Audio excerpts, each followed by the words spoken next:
Good evening, everyone. I'm Noam Lupu. I'm sorry I couldn't be there with you tonight to receive this honor. I'd like to thank the GESIS Leibniz Institute for the Social Sciences for sponsoring the GESIS Klingemann Prize for the best CSES Scholarship.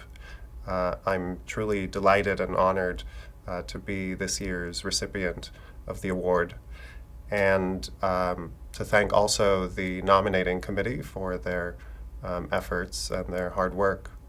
And finally, I wanted to tell you a little bit about the project and the paper in particular that is receiving this particular award. The paper is entitled Party Polarization and Mass Partisanship, Comparative Perspective. And it's part of a broader research project of mine that includes a forthcoming book that's coming out this fall with Cambridge University Press on the effects of party behavior and party brands on mass partisanship around the world. So the paper asks the question of what the consequences of polarization are for politics generally and for mass partisanship more specifically. And in general, the literature thinks of party polarization as being a pretty bad thing. In the US, it's been correlated with things like legislative gridlock and incivility among elites. In the broader comparative literature, it's been linked to things like democratic instability, regime breakdown, corruption, and bad economic performance.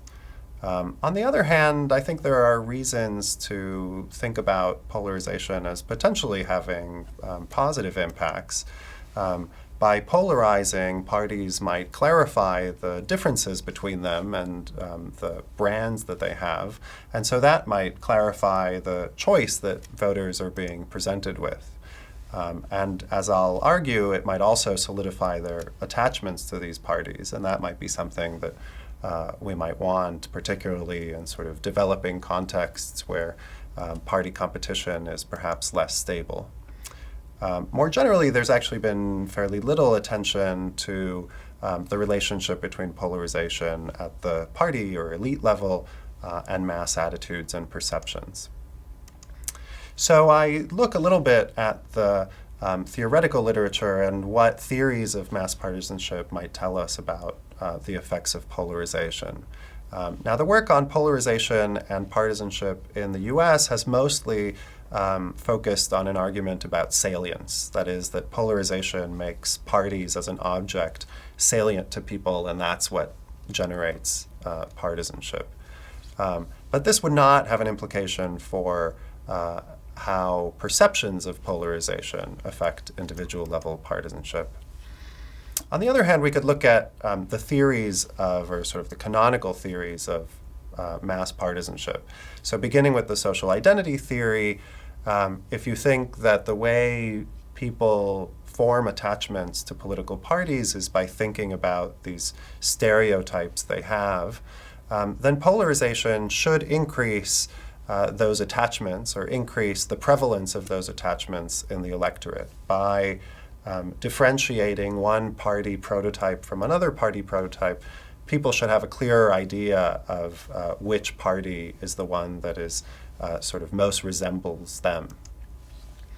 In the other sort of revisionist version of partisanship, the utility maximization perspective, the focus is on the kind of net differential utility that you get from one party being in office versus another party being in office.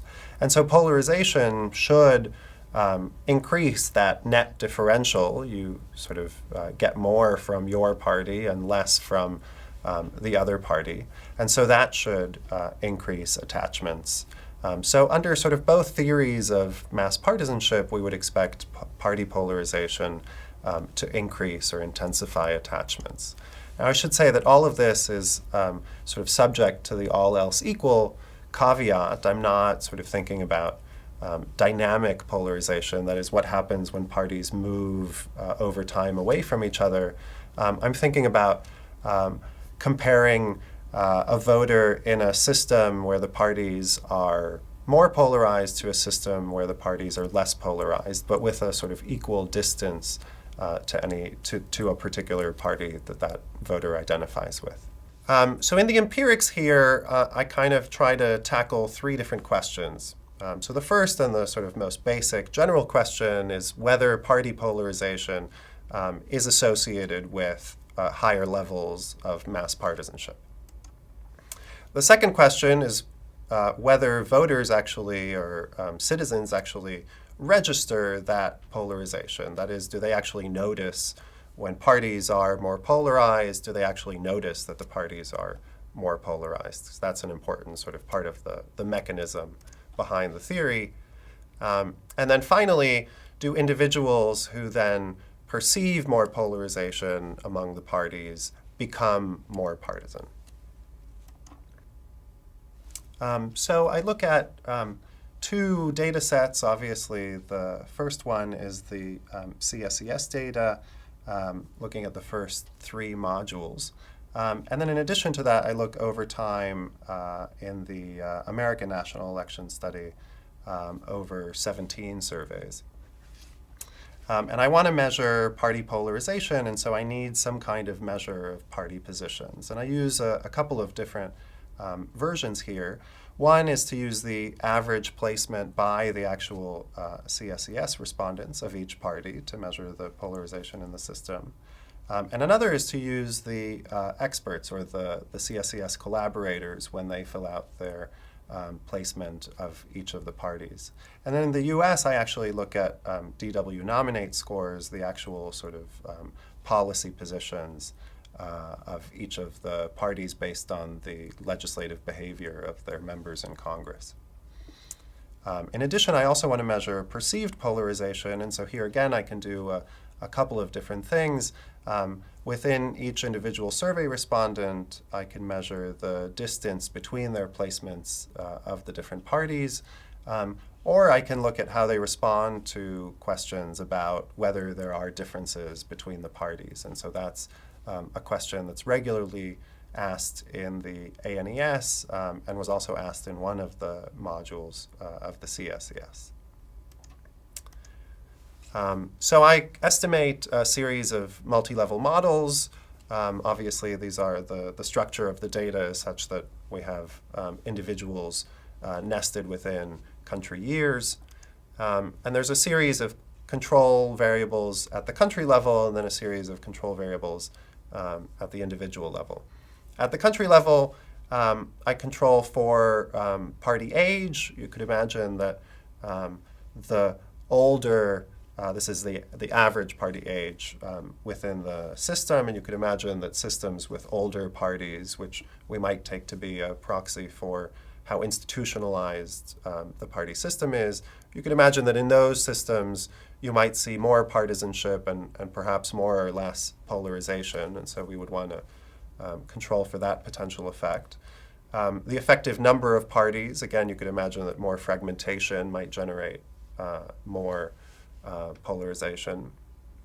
And social heterogeneity, again, sort of to capture some sort of measure of cleavages. Then there's a series of individual level controls, again, with the idea of somehow controlling for potentially confounding factors that might be kind of affecting both partisanship and polarization. So the proximity of the individual respondent to each of these parties, again, in order to control for the sort of dynamic effects of polarization. The sort of ideological extremism of the individual respondent. There's a series of theories out there that people who are sort of at the more of the extremes have sort of a higher propensity to attach to a particular party. And then a series of demographic controls: gender, age, education, household income, and union membership, under the theory that unions in some contexts kind of socialize people into attachments with social democratic parties or socialist parties. So what I find is that Party polarization and mass partisanship are indeed correlated across space and time, so using the CSES and the ANES data. And the size of the effect is actually pretty substantial. It's half that of age, which we typically think of as a very important determinant of mass partisanship. I also find that voters do perceive more polarization when the party system is more polarized. And I find that voters who perceive more polarization are more likely to identify with a party. Now, here we might be concerned about endogeneity. It might be that voters who already, for some other reasons, identify with a party then think that all the other parties are very different from theirs. So I look at a long-term panel study in the US to try to address this problem, and I don't find any endogeneity. That is, perceiving more polarization seems to have a causal effect on being more likely to identify with a party. So there's, I think, evidence here for the effect of elite or party polarization on mass partisanship, using sort of a variety of different country-level measures of party polarization, also at the individual level, both cross-nationally and within the United States over time, and then finally addressing the potential for endogeneity using this long-term panel survey. What this means, I think, is that we should be a little bit more sanguine about the effects of elite polarization on politics and certainly on mass attitudes and behavior. It suggests that polarization may stabilize electoral competition and may actually be something that, that is desirable, at least in certain contexts. It also suggests that party behavior matters for mass partisanship. That is, how the parties are organized and how they position themselves relative to each other might affect mass partisanship. And often we study mass partisanship as though the party system itself and the positions of the parties or the strategic choices that the parties make have no bearing on people's attachments. But this suggests that it actually does, and that this might be something that when we think about party competition and party strategies, we might need to take into account whether parties are thinking about how their strategies affect people's attachments with them. Finally, I think, and this is how this kind of this paper relates to my other work, I think this suggests that convergence or depolarization in some contexts may help to explain why partisan attachments have also eroded in these same contexts. In the part of the world that I've studied elsewhere, Latin America, I think there's a strong case to be made that the depolarization of the party systems in the 1980s and 90s during sort of the heyday of the Washington Consensus helps to explain why people sort of abandoned traditional political parties. There are also others who suggest that this kind of depolarization has eroded partisan attachments in the UK since the kind of 60s and 70s. So I think this paper, my sort of findings here, imply that might be a sort of plausible explanation, or at least part of the explanation for the erosion of partisanship in some of these contexts. So that's it. Thank you again. I really am delighted to be receiving this award, and again I apologize that I wasn't able to join you all in Montreal, but I'm there in spirit, and thank you again for your time.